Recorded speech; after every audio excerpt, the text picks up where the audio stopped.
I want to talk to you about being filled with the Holy Spirit and read to you from Acts chapter 4, verse 8, where we read this.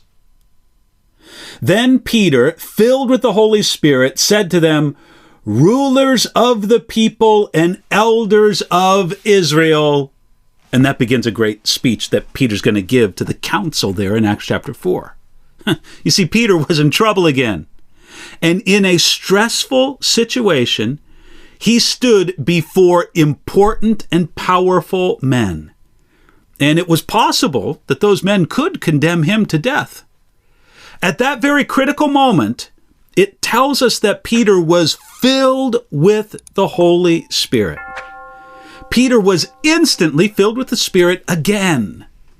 You see, the result of this filling with the Holy Spirit was seen in his supernatural boldness and in his ability to speak the gospel clearly and to the heart in a really stressful and dangerous moment. Now, but wait a minute.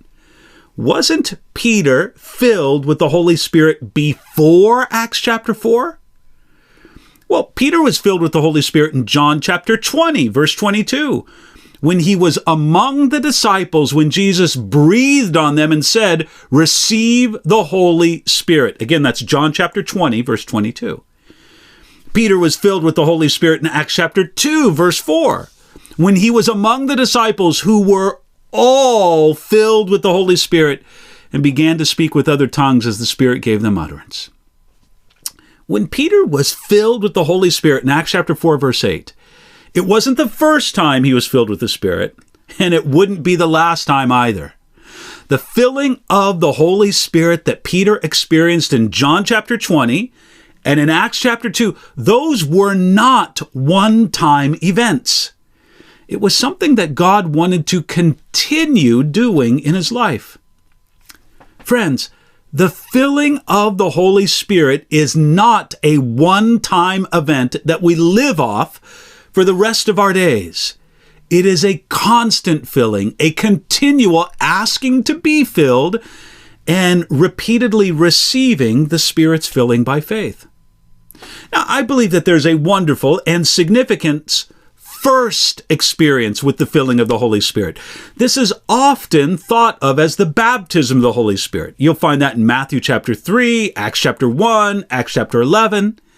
Now, this is an experience that is valid and important for every believer.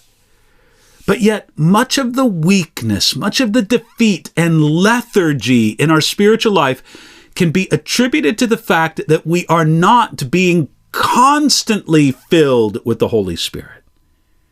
In Ephesians chapter 5, verse 18, the Apostle Paul wrote by the inspiration of the Holy Spirit, telling us to be filled with the Holy Spirit.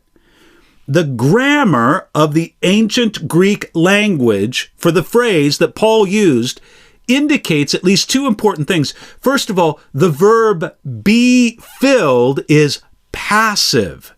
And so this is not a manufactured experience. It's not something that I work up within myself. We must never manufacture or fake some experience with the Holy Spirit. That doesn't glorify God, and it doesn't bring true help to people, including ourselves. Secondly, again, talking about Ephesians 5:18, where it says, be filled with the Holy Spirit. The verb be filled is imperative.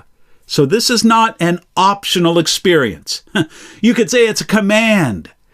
We should never think of this as if some Christians are better or others are worse because of what they have or have not experienced with the Holy Spirit. We should simply often come to God and ask Him to fill us with the Holy Spirit. So here's my question. Peter was often filled with the Holy Spirit. Is this also true of you? Today, ask God to fill you with His Holy Spirit and ask Him to do it today.